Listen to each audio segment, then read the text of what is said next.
Hello everybody and welcome back to my channel. My name is Chloe. Thank you for clicking on this video.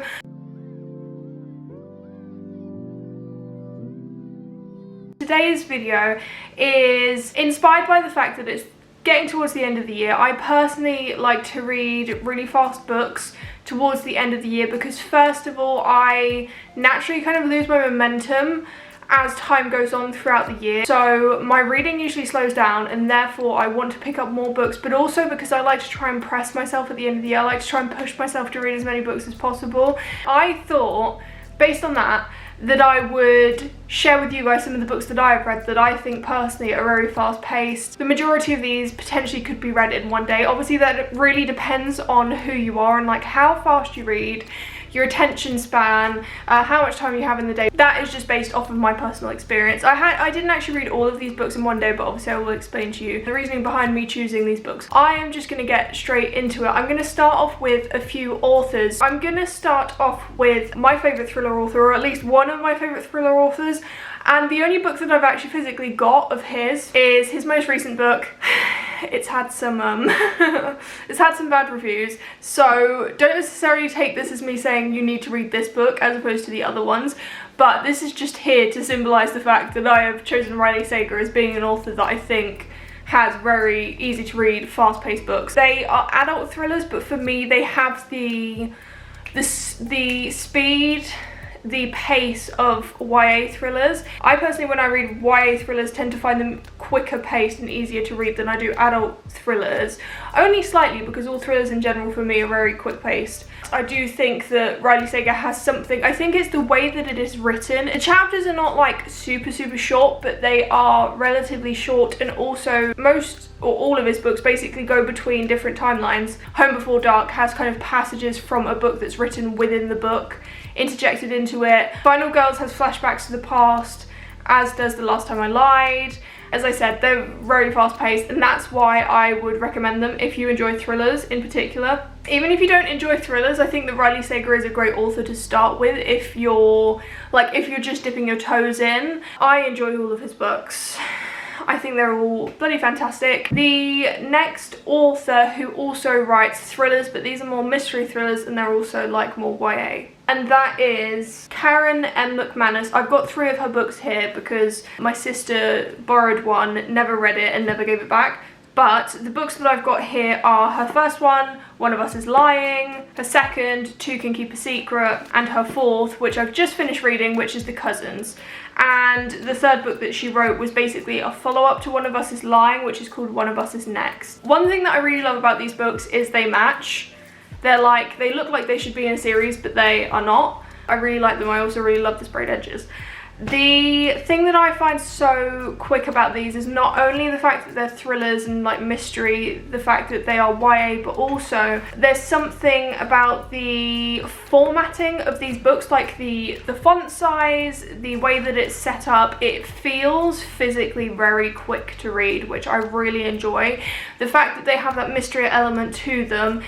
If a thriller or a mystery thriller is written well, then you're going to want to keep on finding out, like learning things and find out what's happening. I find sometimes personally if a mystery thriller is written in the way that there's one big thing that you need to find out, I kind of lose that momentum of wanting to know what it is. The thing with Karen M. McManus's books is that she tends to have smaller mysteries throughout, so it's not just one big thing that you want to find out. So it means that it keeps you kind of on your toes, and you're finding things out, but there's also more stuff for you to learn. I personally think that's a very effective way to do it. It means that I don't sort of lose that curiosity, because if I'm waiting a whole book to find out about this one thing, then I tend to get a little bit bored. I've got one more author, more so a collection of her books. These are more classic books, so because of that it may be slightly more difficult to read them, but I personally didn't find these to be really dense, and I don't read classics. Agatha Christie is the lady that I'm talking about. Here I've got 7 of her Hercule Poirot books. I personally think these are all relatively easy. I was actually quite shocked when I read the first one that I read, which was Murder on the Orient Express.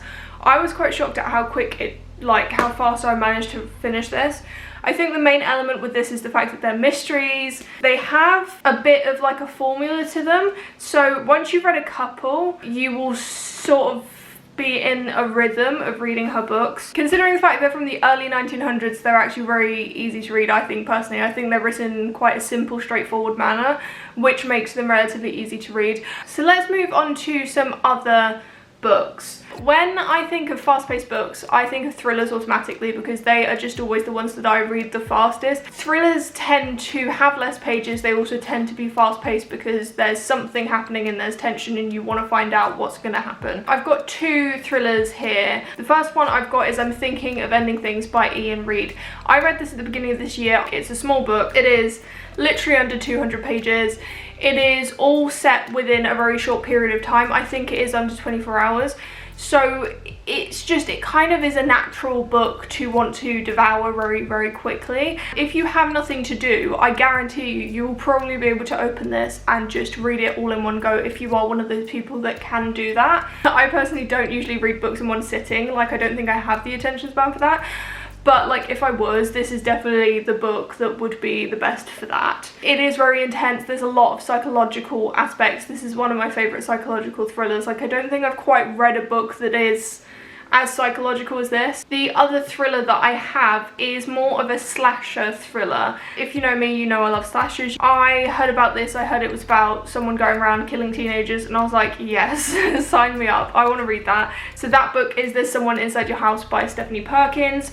Recently I saw that she released another book which I definitely want to look into. This is, as I said, a slasher thriller. It is essentially about this girl who moves from Hawaii to Nebraska. Then all of a sudden people start being brutally murdered. There's this thing, the psychological element of the killer kind of messes with people before they kill them. So they like kind of arrange things in the house differently so that people are psyched out. That's an element that I found really interesting. This is relatively short, it's just under 300 pages. It's also got a couple of mysteries, the first one being who is the killer, the second one being something to do with our main character's past. She apparently did something really bad in the past and is trying to kind of hide from that and trying to avoid that being brought up. I am going to stick with the theme of kind of more creepy books. This book is kind of horror dystopian. The way that it is written, I think personally is quite straightforward, and that's why I would say that you could read it quite fast. And that book is Tender is the Flesh by Augustina Bazterrica. This is a translated book. It's translated from Spanish, I believe. I personally would say it's a hybrid between horror and dystopian because it has elements of horror because there's a lot of gore going on.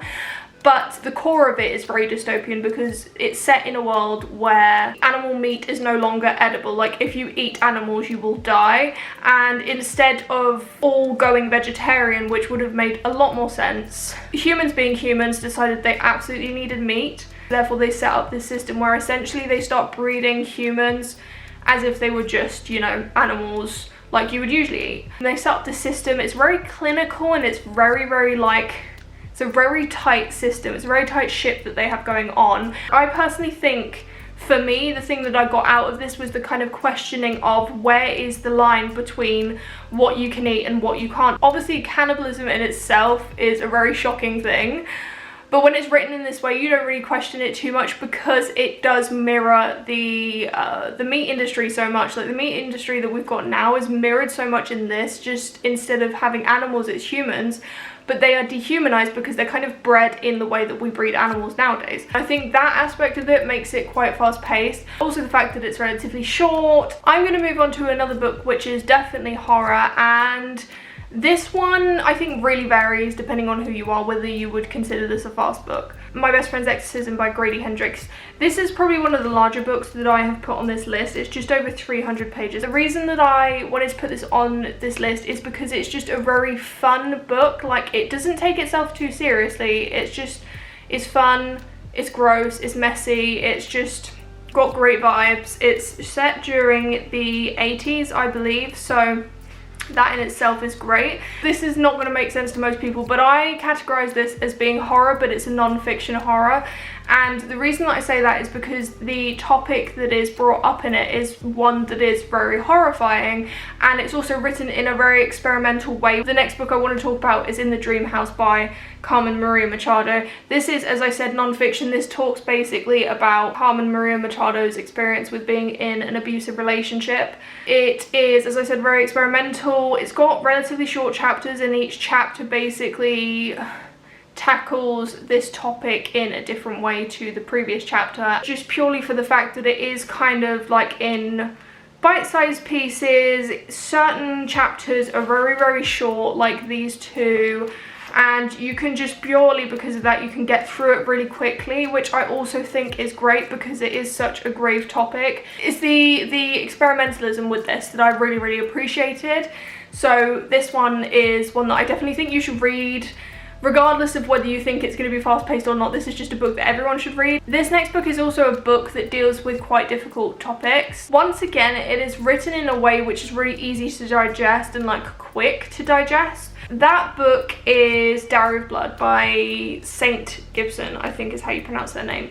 This book is gorgeous, is the first thing I'll say. It's very lyrical and it flows very smoothly, which is one reason why you can read it quite quickly. It's also got relatively short chapters, like there's certain chapters that again are very short. The funny thing is it's set over such a long period of time because it's talking about vampires and it follows a certain sort of family of vampires, and it is set over a very long time, so you would think that it would feel like it's a long time reading it, but it really isn't. It's like it condenses it all down really nicely. It's also just, as I said, the way it's written is just you keep on wanting to read it because it's so beautiful. It doesn't take away from the fact that it's a really horrible topic that's being discussed, but it makes it, again, easy to digest in comparison to if it was written in a more grotesque way. This book deals with, again, kind of abusive relationships. This one has a lot to do with manipulation. This next one is also, it falls into like a paranormal kind of spooky vibes, but it is middle grade, and that is the main reason why it is so easy. Middle grade books are just so easy for me to read, and I'm sure they are for a lot of other people,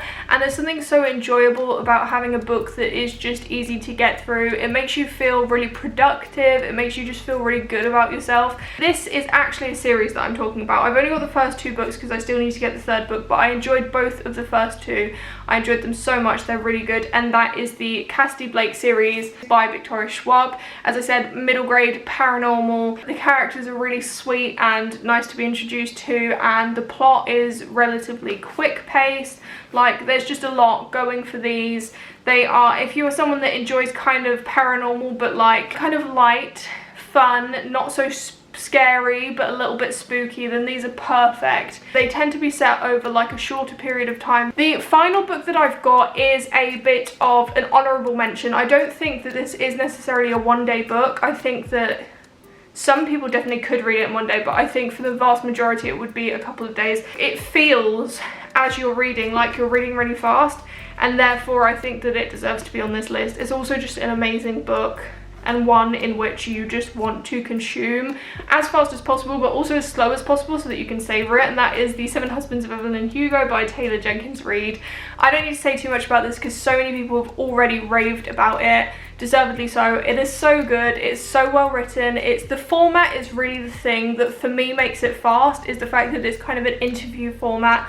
We at times delve into the story so much that it feels almost like it's not an interview, because you're just like hearing this story, and then you kind of snap back to the actual interview, and the interviewer interjects with certain things, asks questions obviously, and it's just a really interesting way of doing it. I haven't really read anything else with a similar format. Regardless of the time it takes you to read this, you should read it. You have to read it. If I'm going to recommend one book on this list, it's this. Alright guys, so that was the end of the video. I hope that maybe I persuaded you to read a book or two that you weren't thinking of reading before. I hope that you enjoyed this video in general, and if you did, then feel free to subscribe because it would mean the world to me. You know, you could stick around for some more videos. Thank you for watching this video, and I will see you in my next one.